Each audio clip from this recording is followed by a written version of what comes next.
Hello everyone మొన్న వినాయక చవితికి అయితే నేను వినాయకుడికి ప్రసాదం కింద ఈ కర్జికాయలు అయితే చేసిననమాట. వీటి పేరు వచ్చేసేసి పప్పుల కర్జికాయలు.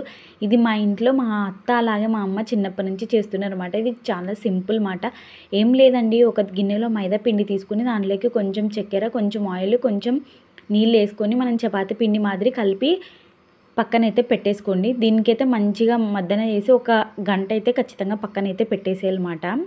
అలా పక్కన పెట్టిన తర్వాత నెక్స్ట్ ఒక మిక్సీ గిన్నెలో పప్పులు, అలాగే ఏలాకులు, అలాగే చక్కెర, ఇవైతే నేను ఒక కప్పు పప్పులకి ఒక కప్పు షుగరు, కొంచెం 3 ఏలాకులు అయితే తీసుకుంటున్నా మెజర్మెంట్లో. పౌడర్ చేసి మెత్తగా దీన్ని కూడా పక్కన పెట్టేసుకొని మనం ముందుగానే కలిపి పెట్టుకున్న ఈ పిండిని మంచిగా ముద్దలుగా చేసేసుకొని చపాతీ అయితే చేసుకున్నాలండి. ఈ ముద్దల్ని మొత్తం చేసి పక్కన పెట్టి మనం చేసుకునే చపాతీ ఈ పూరి మెయిన్ ఇంపార్టెంట్ మాట. మన కర్జికాయకైతే పూరి క్రిస్పీగా ఉండాలి. మైదాపిండితో చేసిన ప్రతిసారి చాలామందికి పిండి సాగినట్లు అయిపోతుంది. అది ఎందుకంటే మీరు చపాతీ అనేది మందంగా తిక్కుకోవడం వల్ల ఆ పూరి సాగినట్టు అయిపోతుంది. కాబట్టి మీరు తిక్కేటప్పుడే ఈ పూరిని పతలాగా తిక్కి తీరాల్సిందే.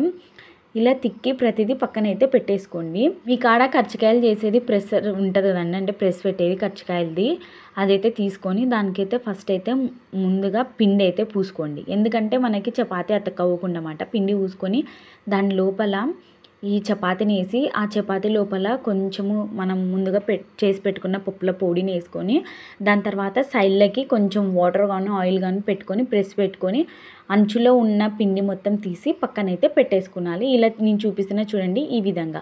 ఇలా చేసుకునే ఈ కుడుములకి మినిమం ఒక 10 మినిట్స్ అయితే ఖచ్చితంగా రెస్ట్ ఇవ్వాలి. వెంటనే ఆయిల్లో వేస్తే మనకి పూరి పొంగిపోయి లోపల ఉన్న మిశ్రమం మొత్తం లీక్ అయ్యే ఛాన్సెస్ ఉంటాయి అన్నమాట. కాబట్టి మినిమం ఒక 10 మినిట్స్ రెస్ట్ ఇచ్చిన తర్వాత నెక్స్ట్ నేనైతే ఇక్కడ ఆయిల్ హీట్ అయిన తర్వాత నెక్స్ట్ ఈ కర్జికాయలను అయితే వేసి మంచిగా గోల్డెన్ బ్రౌన్ కలర్ వచ్చేంత వరకు మీడియం ఫ్లేమ్లో పెట్టుకొని కాల్చుకుంటే సరిపోతుంది.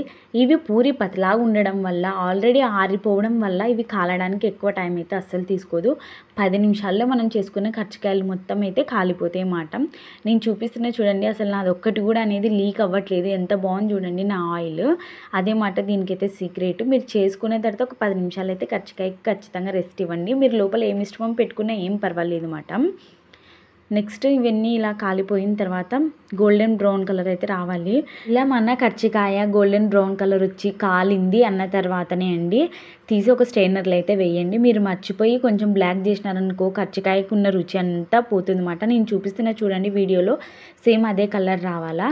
ఇలా చేసి పెట్టుకున్న వాటిని మీరు ఒక డబ్బాలు వేసి పెట్టుకుంటే మినిమం ఇవి 10 to 15 డేస్ అయితే బాగుంటాయి అన్నమాట. ఈ పప్పుల పొడి వేసినాం కాబట్టి టేస్ట్ అయితే బాగుంటుంది. ఇవి నా కుడుములు మళ్ళీ ఎలా ఉన్నాయి, మీకు నా కుడుములు నచ్చితే కానీ కామెంట్ అయితే చేసి చెప్పండి. దాని తర్వాత మేము ఈవినింగ్ అయితే వినాయకుడి కాడికి అయితే వెళ్ళినాం అన్నమాట. ప్రసాదం తీసుకొని నేను ప్రసాదం కిందకి కుడుములును అలాగే కేసరి 2 చేసింటి. ఆ రోజు అదృష్టం ఏమో వినాయకుడికి చాలా వెరైటీలే ప్రసాదాలు వచ్చినాయి అన్నమాట. చాలామంది చాలా రకరకాలు చేసి పంపించినారు. ఒక్కొక్కరు 5 రకాలు, ఒకరు 3 రకాలు.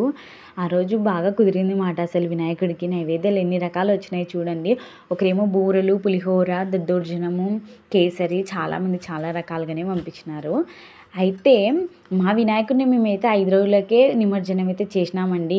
మా వినాయక చవితి అయితే ఇలా జరిగింది. మీ వినాయక చవితి మీరు ఎలా చేసుకున్నారు, ఎన్ని రోజుల్లో నిమజ్జనం చేసినారు అనేది నాకైతే మీరు కామెంట్ చేసి చెప్పగలరని అనుకుంటున్నాను. ఓకే, మరి మన వీడియోని ఇంతవరకు చూసినందుకు ప్రతి ఒక్కరికి చాలా అంటే చాలా థ్యాంక్స్ అండి. మన వీడియోస్ నచ్చితే మాత్రం లైక్ చేయడం, కామెంట్ పెట్టడం, షేర్ చేయడం, సబ్స్క్రైబ్ చేయడం అస్సలు మర్చిపోద్దండి. మీరు పెట్టే ఒక లైక్, ఒక కామెంట్ నాకైతే చాలా అంటే చాలా ఇంపార్టెంట్. ఓకే మరి బాయ్ బాయ్.